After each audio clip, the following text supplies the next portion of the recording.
Bonjour mes chers compatriotes, j'étais en train de mener une réflexion ce matin que j'ai voulu partager avec vous.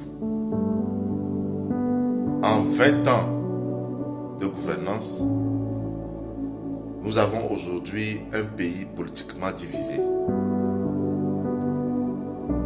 Il y a d'une part les Togolais qui célèbrent le 13 janvier 1963 et d'autre part ces Togolais qui célèbrent de façon officielle le 24 janvier 1974. Et bientôt, vous la verrez célébrer le 5 février 2005. Où est la paix et la cohésion sociale dont on nous chante depuis plus de 20 ans? Où est cette paix-là et cette cohésion sociale?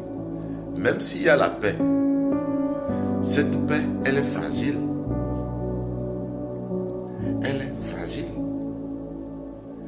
Cette cohésion sociale dont on nous parle, quand vous voyez ce qui s'est passé dans ce mois de janvier 2025, vous comprenez qu'il n'y a pas la cohésion sociale au Togo. Il n'y a pas de cohésion sociale. Regardez. Il y a certains qui célèbrent le 13 janvier 1963 et d'autres qui célèbrent le 24 janvier 1974 de façon officielle. Où est la cohésion sociale? Sur le plan social, c'est un pays socialement démuni. Un pays socialement démuni. Regardez le quotidien des Togolais.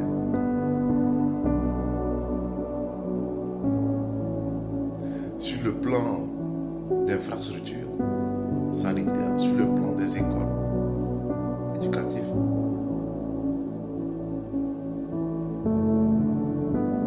C'est le social. Il n'y a plus de social au Togo. Vous allez à l'hôpital, vous n'avez pas d'argent. Vous allez mourir.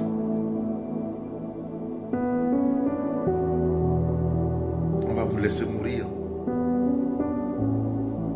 C'est du cache-feu.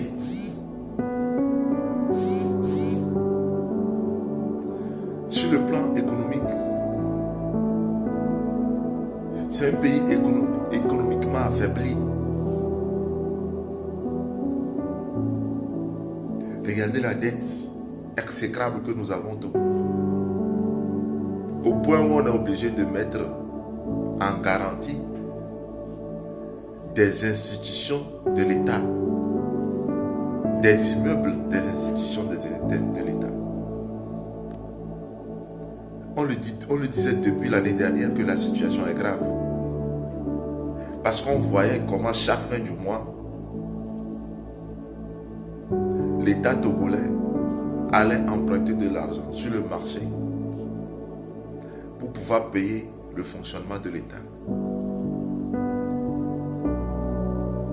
Au même moment, on le disait qu'il n'était pas nécessaire de mettre en place le Sénat, de mettre en place des gouverneurs, vu la situation économique du pays. Il n'était pas nécessaire, on pouvait faire économie de ces institutions et prendre cet argent investi dans le social pour améliorer le quotidien des Togolais. Mais nous, qui sommes-nous pour qu'on puisse nous écouter? On les regarde faire. Donc vous voyez un peu le bilan sur ces trois plans-là que j'ai voulu partager avec vous ce matin. Qu'est-ce que vous en pensez? Vous avez les commentaires. Veuillez laisser vos points de vue sur la situation de notre pays.